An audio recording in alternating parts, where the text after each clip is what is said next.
இன்றே டவுன்லோட் செய்து உங்கள் ஃபேவரட் ஷோக்களை என்ஜாய் பண்ணுங்க. என்ன மவனே, அந்த மாதிரிய தூக்கிட்டீங்கல்ல, அவ ரத்தம் கொடுக்க வரமாட்டால. ரேவதி கதை இன்னியோட முடிஞ்சிடும் இல்ல? சித்தி, ஒரு சின்ன தப்பு நடந்து போச்சு. தப்பு நடந்து போச்சா? என்ன சொல்ற? ஆமா சித்தி, அந்த டிரைவர் பைய அந்த பொண்ணை காப்பாத்தி கூட்டிட்டு போயிட்டான். டேய், இது சொல்ல உனக்கு வெக்கமால? ஒரு காரியத்தை உன்னால உருப்படியா பண்ண முடியல. அவன் கிட்ட தோத்து போய் அசிங்கப்பட்டு நிக்கிறியடா. நாங்க எல்லாத்தையும் பக்காவா பிளான் பண்ணி தான் செஞ்சோம் சித்தி. ஆனா எப்படியோ அந்த பொண்ணை மறைச்சு வச்சிருந்த இடத்த தெரிஞ்சுக்கிட்டு கூட்டிட்டு போயிட்டான். வாய மூடு. இந்த விஷயத்தை உங்களை நம்பி விட்டான் பாரு, ஏன் தப்புதான். நானே களத்துல இறங்கி இருக்கணும். இப்படி கோட்டை விட்டுட்டு காரண காரியங்களை சொல்லிக்கிட்டு இருக்கீங்களே, வெக்கமா இல்ல? வைடா போன. என்னாச்சு மேடம்? ஏதோ பிரச்சனை மாதிரி தெரியுதா? அந்த மாரிய ரெண்டு பேரும் கோட்டை விட்டுட்டு நிக்கறாங்க. என்ன சொல்றீங்க மேடம்? மாரிய கோட்டை விட்டாங்களா? ஆமா, அவளை கடத்திட்டு வந்து தங்களோட கஸ்டடியில வச்சிருந்தாங்களா. அத அந்த டிரைவர் பையன் எப்படியோ தெரிஞ்சுக்கிட்டு வந்து அவளை காப்பாத்தி கூட்டிட்டு போயிட்டானா. அந்த டிரைவர் பையன் கூட்டிட்டு போயிட்டானா? அப்ப அந்த ரேவதி பொழிச்சுப்பாளே, அது நடக்கூடாது மேடம். அது நடக்க கூடாதுன்னு தான் நாமளும் பிளான் போட்டோம். ஆனா அவங்க தான் சொதப்பிட்டாங்களே. இல்ல மேடம், அவ பொழைக்க கூடாது. நான் போலீஸ்ல இருந்து தப்பிச்சு போய் சுட்டது வீணாக கூடாது. அவ செத்தாதான் எனக்கு நிம்மதி. அவ சாகுறது இப்ப உன் கையில தான் இருக்கு. பேஷண்ட் ரேவதியை நான் செக் பண்ணணும். அவங்க எங்க இருக்காங்க? அவங்க ஐசி வார்டுல இருக்காங்க டாக்டர், போய் பாருங்க. சரிங்க டாக்டர்.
உங்க மனைவிக்கு ஏதோ ஆபத்து வரப்போகுதுன்னு என் உள்ளுணர்வு சொல்லுது.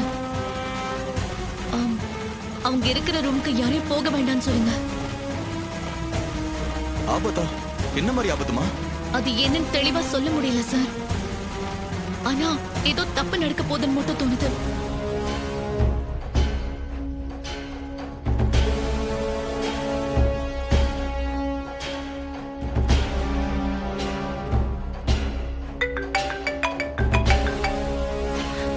மாப்பிள்ளை, எங்க இருக்கீங்க?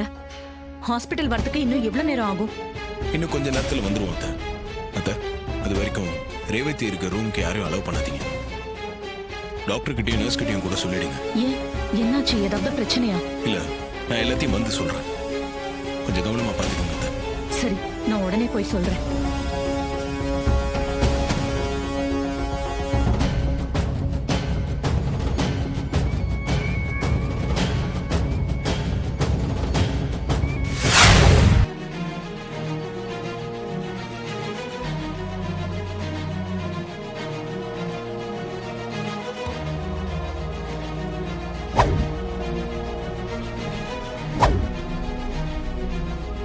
அவங்க வந்துட்டாங்களா?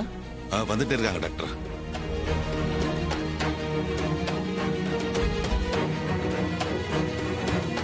வந்துட்டாங்க.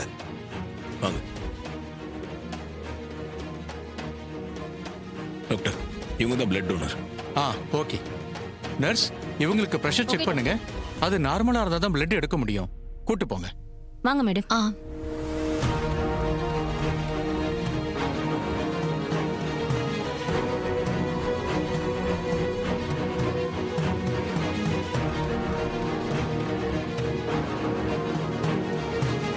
மேடம் ஸ்லிப்பர் கழட்டிட்டு உட்காருங்க. சரி. படுங்க. கை நீட்டுங்க.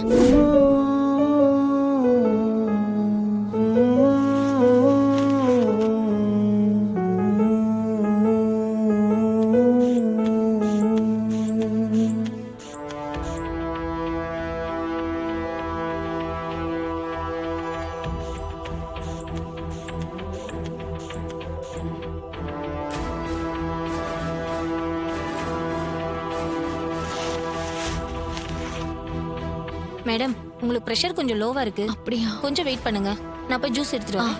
ஓகே.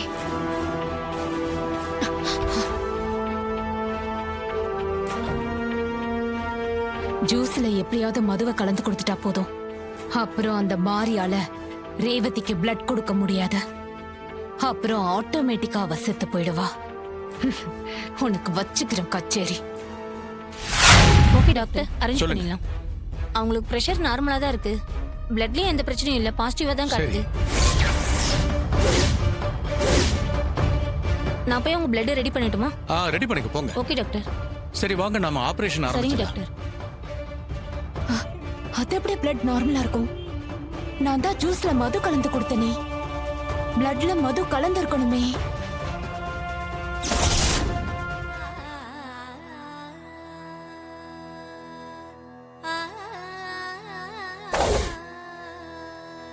எனக்கு உடம்புல தெம்பு வரணும்னா ஜூஸ் குடிக்க ஒன்னும் தேவையில்ல. பெரியபாளை தம்மன்னு நினைச்சு 4 ஸ்லோகம் சொன்னா போதும், தெம்பு தானா உடம்புல வந்துரும்.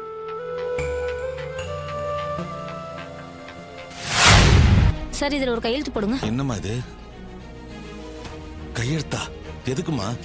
ஆபரேஷன் பண்ணும்போது பேஷண்ட் உயிருக்கு ஏதாவது ஆபத்துனா ஹாஸ்பிட்டல் நிர்வாகம் பொறுப்பில்லைன்னு எழுதியிருக்கு. அதுக்கு இவர் சம்மதிச்சு கையெழுத்து போடணும்.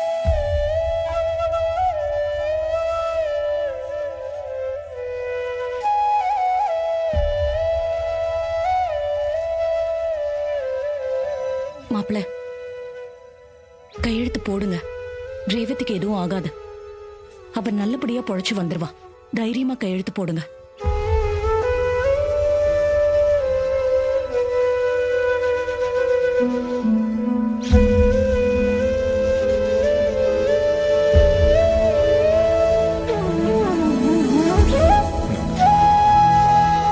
பேஷண்ட் ஆபரேஷன் தியேட்டருக்கு கூட்டிட்டு போக போறோம். சார், உங்க மனைவிக்கு ஒண்ணும் ஆகாது.